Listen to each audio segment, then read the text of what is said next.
So like a Western, what is called Western and Indian classical now, I find have both Vedic roots. So whether it's a chord structures or single notes, and when they come in a form of a more like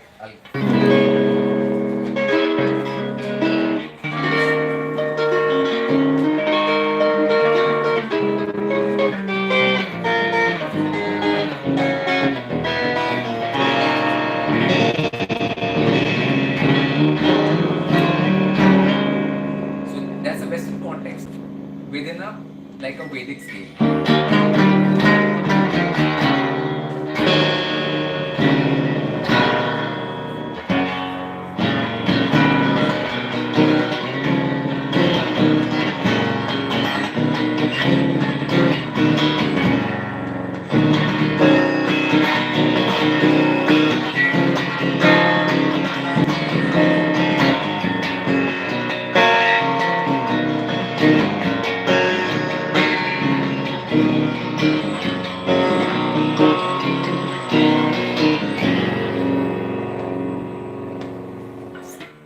Just little examples I'm giving you.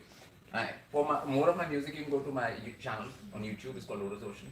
So I have thousands of films. Is this called what? Lotusocean, YouTube.com, and there you can go through, because for sound it is my thing is that like if you go to a place where there is like if you go to a place where there's like drought or something and no rain is happening, you can play certain kind of sound which will make rain happen. You can create storms, you can create lightning, you can create thunder, you can create rainbows, you can create anything with the right sound, which was called rags before. And this used to happen, and this can happen right now. And I've been documenting that in my travels, that I've done a lot of such kind of sound experiments and what the results have been. So people can have a look on that channel. Yes.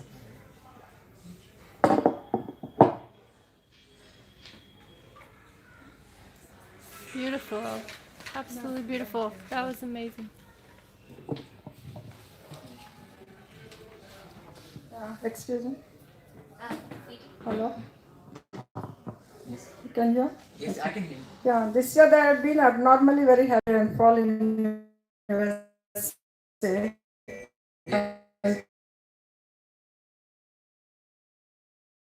Yeah, so in that case, I That wherever control it. people start going against nature, Oh. and things, the weather automatically usually becomes worse.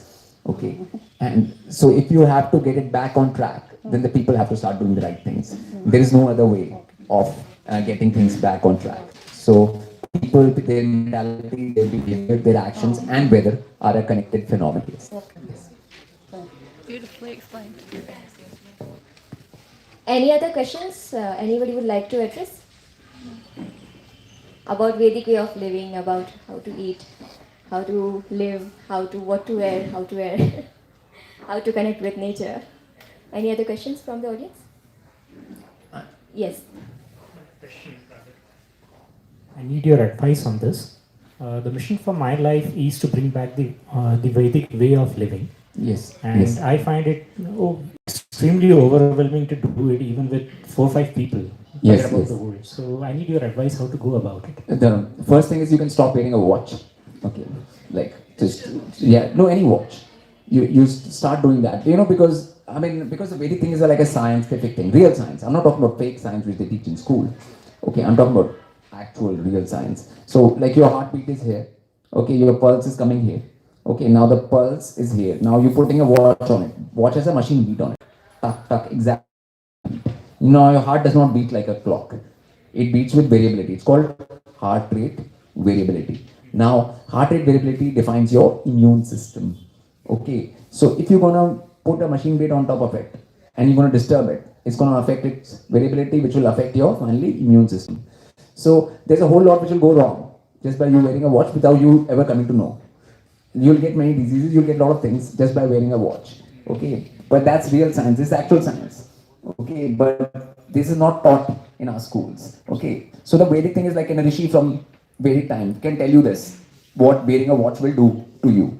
So they understand technology, they understand machine, what they understand what a difference between machine beat, which is a Borg beat, which is like a robot, and a human beat is. Okay, what is organic, what is inorganic?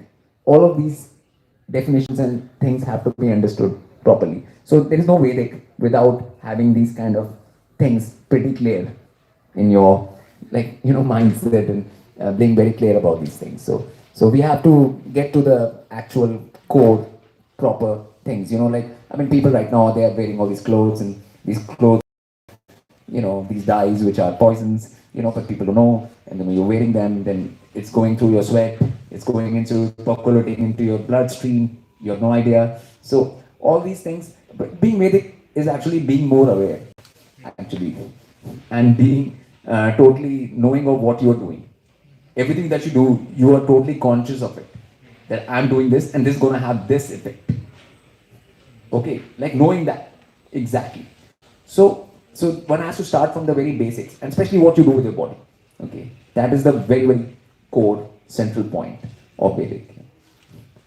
Thank you. Can you put some light on a Vedic eating lifestyle?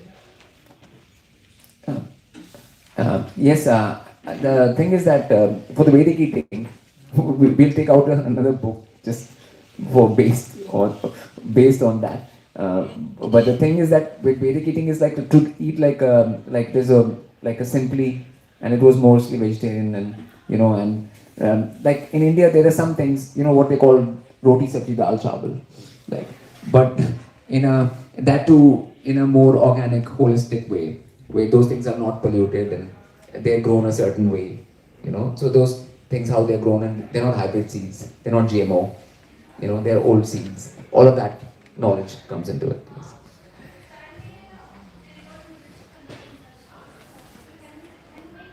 Basically, so what inspired you to go into this Vedic lifestyle? Because usually when you're a graduate from IIT or something like that, you usually go for a technical job or a corporate job. Yes. So why didn't you choose that path and you went into more of a spiritual path or a... Because I never wanted any job of any kind, that's why.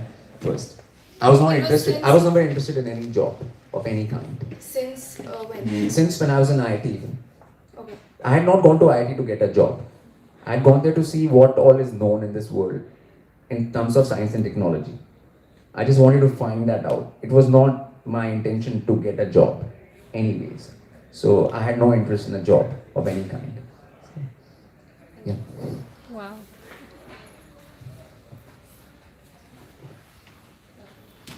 Can you tell us something about this Rudrakshas? It's What it's are it's its effects? it is Mind.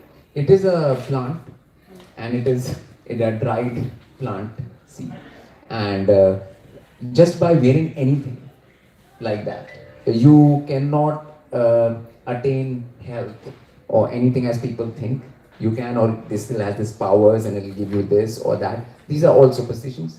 They are not Vedic. And like in Vedic thing, you actually do not put anything on your body which will be unnecessary or prove to be a weight on it. So mostly rishis and stuff used to roam naked in the forest, like they were not wearing any rudrakshas or any of these things. So it is a in the Vedic thing, the lesser you do to your body, the better. So there's no importance regarding the Rudrakshas. I mean, it is a good plant. It has like good energy, like a Yeah. tulsi. Okay. Like you keep tulsi in your house and the garden and that thing. Okay. It has a vibration. Tulsi is stronger than Rudraksha. And tulsi is at least all the Vata Pitta Kapha humors are balanced in it. That's why it's called the queen of herbs, because all the three humors are balanced in it. And then when you have it, then your body gets a signal.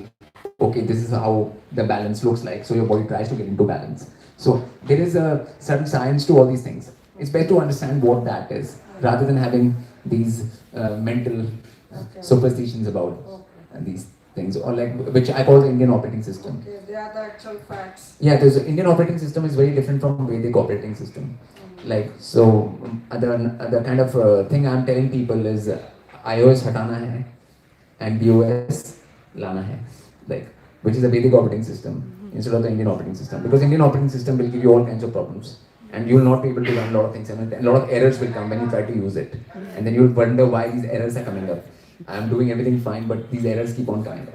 That is because of the Indian operating system, which is the opposite of Vedic operating system. They are 180-degree opposite of each other. The Indian operating system and the Vedic operating system are 180-degree of each other. So we have to actually uninstall our iOS and reinstall VOS. Basically, that's the message. Beautiful. I suggest you read Peace Gita first. Yeah, definitely. Start. Absolutely. Makes so much sense. Hello. Do you also guide certain people for awakening their to go to self-realization? So do you have disciples who are walking on the path? Yes, there are a lot of people who are walking on the path of connecting with nature back and doing the basics. My focus always in doing the basics and connecting with nature. Okay, so there are a lot of people who are trying to do that in India and across the world. Yes. Any further questions? So, if not, then I hope you would have enjoyed the session. And please read giTa, scriptures for the now. Before going into astrology, any other Vedas or medical astrology or whatever, giTa, scriptures for the now is the most important book for the humanity on this earth plane. Okay. Thank you and all the best.